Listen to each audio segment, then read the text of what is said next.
Então, como a gente já viu em vídeos anteriores, a gente pode somar vetores, certo? Pode fazer a soma vetorial. Só que além da soma vetorial, a gente também pode fazer a subtração de vetores, certo? Para isso, a gente tem que partir desse princípio aqui, que já foi algo que eu falei antes, onde a gente tem aqui esse vetor menos a, que é um vetor negativo, certo? Onde esse vetor aqui ele possui mesmo módulo, mesma direção, porém sentido oposto a esse vetor aqui, ó.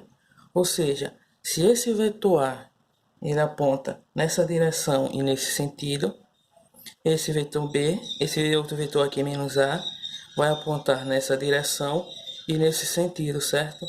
Ele vai ter o mesmo módulo de A, o mesmo módulo desse vetor, mesma direção desse vetor, só que vai ter sentido oposto, certo? A esse vetor aqui A.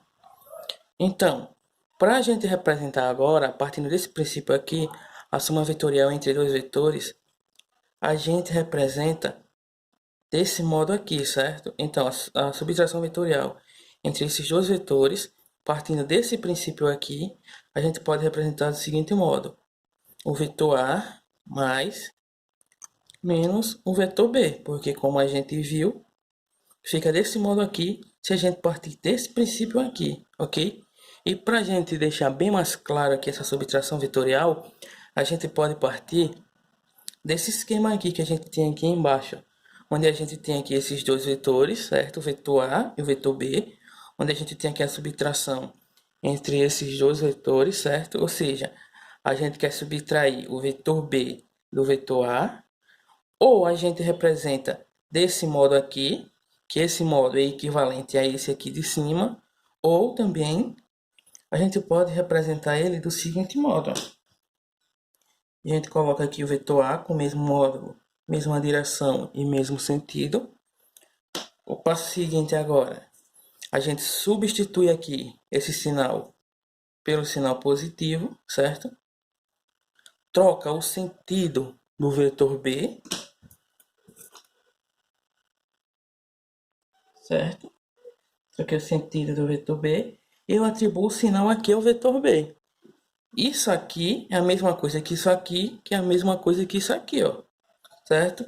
Então, para eu representar uma subtração vetorial, eu posso representar desses dois modos aqui, onde isso aqui vai equivaler, onde essa subtração aqui vai equivaler a essa outra subtração, certo?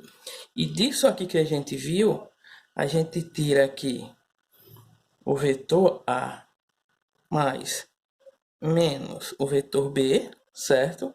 Vai ser igual ao vetor A menos o vetor B, que é exatamente esse esqueminha que a gente tem aqui em cima, certo?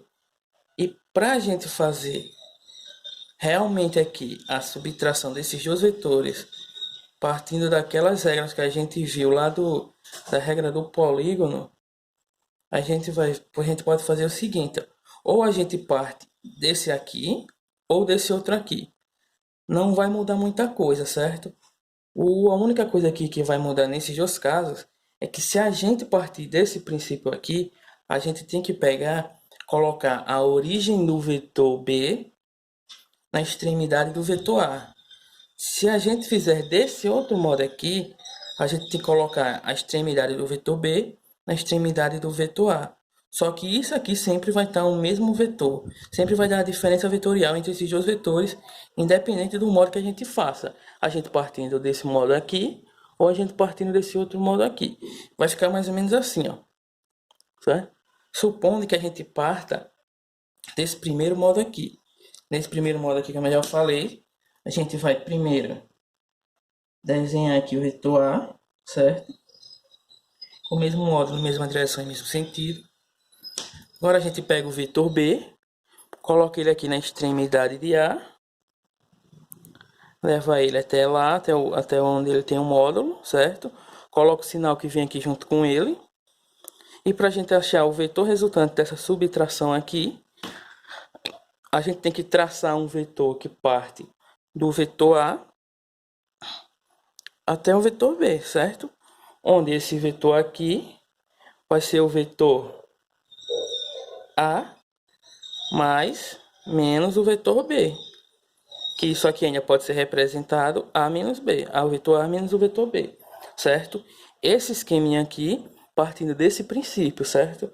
Só que se a gente partir desse outro modo, a gente tem que fazer com que a extremidade de um coincida com a extremidade do outro. Então, eu pego aqui o vetor A, certo? Desenho ele. Aí agora, o próximo passo é pegar o vetor B, coloco aqui a extremidade dele na extremidade do vetor A, partindo disso aqui, lembrando, e a gente vai encontrar um vetor subtração, um vetor resultante da diferença desses dois vetores, que ainda assim parte do vetor A para o vetor B, onde isso aqui ainda continua sendo o vetor A menos o vetor B, certo? A única diferença é exatamente aqui, ó. Enquanto se a gente partir desse desenho aqui, a gente tem que colocar extremidade com extremidade, só que se a gente inverter o sentido do vetor B, a gente tem que colocar a extremidade de um na origem do outro, beleza? Então, a subtração de vetores é basicamente isso aqui que a gente viu. Claro que a gente tem que partir desse princípio aqui do vetor negativo, e a partir disso aqui a gente consegue chegar a todo esse processo aqui com esse esquema para a gente explicar a subtração vetorial, beleza? Aí outra coisa aqui que eu queria aproveitar para fazer algo, que é para aproveitar que o vídeo está curto, é a multiplicação de um vetor por um escalar, certo? Que a gente normalmente pode fazer isso, e quando possível é bem indicado fazer. Por quê? Porque geralmente quando a gente pega um escalar e multiplica ele pelo vetor, no caso aqui vamos pegar um escalar C, e eu multiplico aqui pelo vetor A, desse produto entre esse escalar e esse vetor, eu vou ter aqui um outro vetor, certo? Então, se eu multiplicar um escalar por um vetor, eu vou chegar a um vetor, onde esse vetor é o produto entre o escalar que a gente escolheu, que é um escalar aqui qualquer, que eu representei pela letra C, e o vetor A, beleza? O que pode acontecer é que, dependendo do escalar que eu escolha, o vetor ele pode mudar o seu sentido, certo? A direção vai permanecer, o que vai mudar é o sentido, certo? Então, vamos lá. No caso aqui, desse vetor aqui, supondo que eu pegue esse vetor aqui, e multiplique por um escalar, que esse escalar é o número 2, certo? Esse vetor aqui ele vai permanecer com a mesma direção, o vetor aqui depois, que eu cheguei, pronto, estou desenhando. Pronto, supondo que eu pegue esse vetor aqui, multiplique por um escalar, onde esse escalar é 2, o vetor que eu vou ter aqui vai ser um vetor duas vezes o vetor A. Ou seja, só vai mudar aqui nesse vetor final aqui, depois que eu multiplicar esse vetor por um escalar, só vai mudar apenas um módulo desse vetor. Isso porque eu multipliquei por um escalar positivo. Caso aqui nessa outra forma aqui que eu vou fazer agora, se eu multiplicar esse vetor aqui por esse mesmo escalar que eu multipliquei aqui, só que agora um escalar negativo, ou seja, no lugar de eu multiplicar por 2, eu vou multiplicar esse vetor aqui pelo escalar menos 2, eu vou ter um vetor com mesma direção que esse vetor A aqui, só que agora o sentido dele vai inverter, certo? E o módulo dele agora vai ser duas vezes ainda o módulo do vetor A. A única coisa que vai mudar nesse caso aqui é o sentido desse vetor, certo?